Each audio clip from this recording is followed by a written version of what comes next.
We're here in Silicon Valley, and we've had an amazing day talking about all kinds of issues around the use of technology, particularly artificial intelligence. One of the things that you talked about on your panel was around how responsible are organizations for making sure that their use of technology is ethical.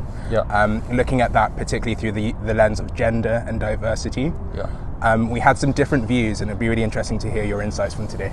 So we're seeing that data sets that are training AI are often intrinsically biased, are not representative of groups, minority groups, or even just broad gender groups like groups of women.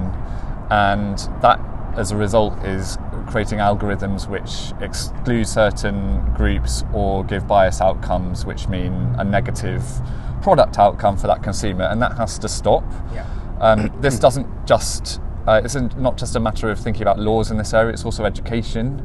Education systems at the moment are, in the area of technology, biased towards men. We know that 70% of professors who teach computer science are white men.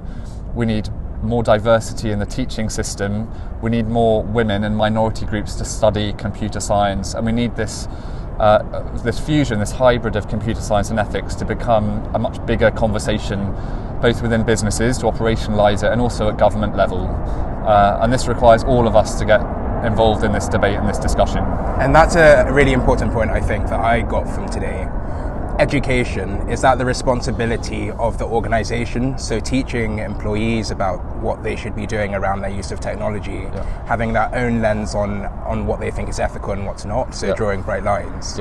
Or is it the responsibility of organisations like universities to teach that at a much earlier stage? So to be honest, I think corporates, businesses have a big role in this, and we need to bring this down to how technology is being designed, and that technology is often being designed within businesses. So they have accountability. This is part of them being transparent and responsible.